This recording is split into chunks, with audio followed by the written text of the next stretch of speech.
Hello दोस्तों, good evening to all of you. Now I am going to tell about article. हम पढ़ा रहे हैं आपकी कृष्णा कोचिंग क्लासेस, जिनका चैनल का नाम है KCC संगम। हम आप लोगों से चाहते हैं आप ज़्यादा से ज़्यादा सब्सक्राइब करें, चैनल को लाइक करें, शेयर करें और कमेंट करें। आइए हम अपना चलते हैं, स्टार्ट करते हैं अपने नए टॉपिक आर्टिकल पर। इंग्लिश की पहली क्लास हम स्टार्ट करते हैं।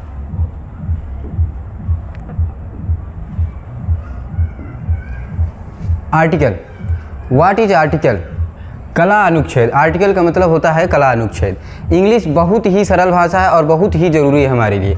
इंग्लिश जो है कि सीखने का सबसे बेसिक चीज़ है जो आर्टिकल जो है कला अनुच्छेद। इसकी पहले हम डिफिनीसन जानने की कोशिश करते हैं, जिसकी डिफिनीसन होती है परिभाषा ए एन तथा द के प्रयोग को आर्टिकल कहते हैं। ए एन तथा द के प्रयोग को आर्टिकल कहते हैं। हम क्या कहते हैं? ए एन तथा द के प्रयोग को आर्टिकल कहते हैं। यह कितने प्रकार का होता है? आर्टिकल हमारा दो प्रकार का होता है। कितने प्रकार का? दो प्रकार का। There is two types of article. पहला होता है हमारा डिफिनिट आर्टिकल। पहला क्या होता है? Indefinite article. एंड दूसरा होता है डिफिनिट आर्टिकल। इनडिफिनिट आर्टिकल का मतलब होता है अनिश्चित कला अनुच्छेद और डिफिनिट आर्टिकल का मतलब होता है निश्चित कला अनुच्छेद। आइए हम चलते हैं अपने इनडिफिनिट आर्टिकल पर। इनडिफिनिट आर्टिकल किसे कहते हैं? इनडिफिनिट आर्टिकल का मतलब होता है इसके अंतर्गत हम ए एन तथा द के प्रयोग को पढ़ते हैं। इसके अंतर्गत ए एन तथा द के प्रयोग को पढ़ते हैं। ये क्या होता है? ये होता है हमारा इनडिफिनिट आर्टिकल, जिसकी हिंदी क्या होती है? जिसकी हिंदी होती है अनिश्चित कला अनुच्छेद। क्या होती है? अनिश्चित कला अनुच्छेद। अनिश्चित कला अनुच्छेद, जिसकी हिंदी होती है अनिश्चित कला अनुच्छेद। तो इसके अंतर्गत हम पढ़ते हैं ए एन तथा द के प्रयोग को। आगे चलते हैं हम।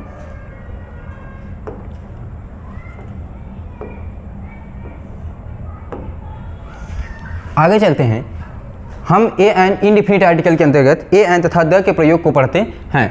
तो देखते हैं ए और एन का प्रयोग। ए और एन का प्रयोग।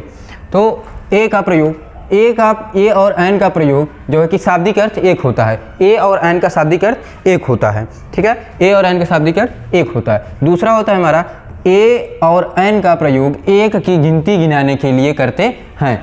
जैसे कि हम कहते हैं a boy, a girl, a man, a woman. ये क्या होता है हमारा? एक की गिनती गिनाने के लिए होता है। ठीक है, आगे चलते हैं। तीसरा होता है ए का प्रयोग कॉन्सोनेंट व्यंजन। कॉन्सोनेंट का मतलब होता है व्यंजन। कॉन्सोनेंट व्यंजन अक्षर के पहले तथा एन का प्रयोग वावेल्स स्वर अक्षर के पहले करते हैं। ए का प्रयोग कॉन्सोनेंट व्यंजन अक्षर के पहले तथा एन का प्रयोग वावेल्स स्वर अक्षर के पहले करते हैं। लेकिन एक है कंडीशन। लेकिन एन का प्रयोग तब करते हैं जब उसका हिंदी उच्चारण भी क्या हो? जब उसका अंग्रेजी उच्चारण भी स्वर हो। अंग्रेजी उच्चारण भी क्या हो? स्वर हो। सपोज दैट, जैसे हम लिखते हैं, बहुत लोग बोल देते हैं कि एन इंटेलिजेंट।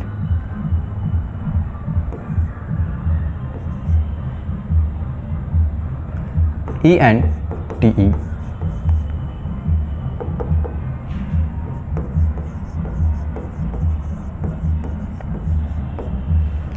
An intelligent. ठीक, तो ये होता है एन का प्रयोग। ये क्या होता है? एन का प्रयोग। लेकिन दोस्तों कहीं कहीं पर हम एन का प्रयोग, जैसे होता है एन यूनियन।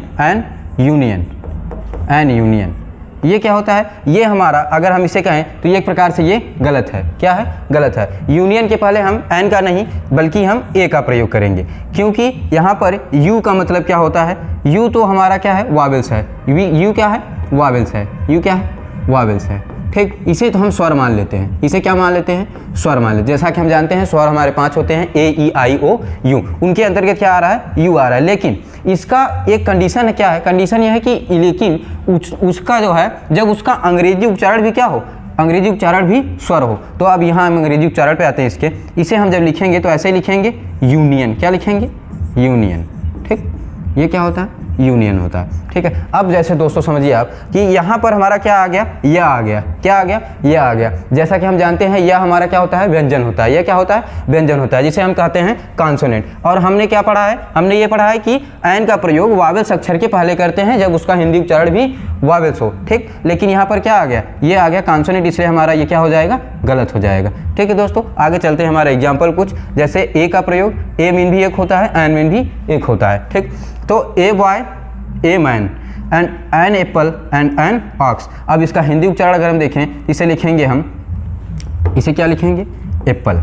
क्या लिखेंगे, एप्पल। इसका हिंदी उच्चारण भी ये हो जाएगा, जो कि हमारा ए क्या होता है, ए हमारा स्वर होता है। ठीक दोस्तों, आगे चलते हैं, एन ऑक्स, क्या हो गया, एन ऑक्स। अब इसके उच्चारण पर आते हैं, इसे हम क्या लिखते हैं, एन ऑक्स लिखते हैं। क्या लिखते हैं, एन ऑक्स। ये हमारा क्या हो गया, उच्चारण क्या हो गया इसका, इसका भी उच्चारण हमारा स्वर हो गया। जैसा कि हमने देखा दोस्तों, ए और एन का प्रयोग बहुत ही ईजी तरीके से। ठीक है, अब हम लोग आगे अपना वीडियो कंटिन्यू करेंगे कल, जो कि होगा हमारा द का प्रयोग। क्या होगा, द का प्रयोग। तो जुड़े रहिएगा हमारे इस चैनल पर, जिसका चैनल का नाम है KCC संगम, KCC संगम। ठीक, इस चैनल पर जुड़े रहेंगे। हम कल आपसे मिलेंगे द का प्रयोग लेकर।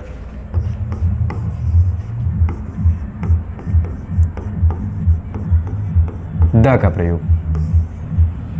ठीक दोस्तों, good evening to all of you. आशा करेंगे हमारी वीडियो आपको अच्छी लगी होगी।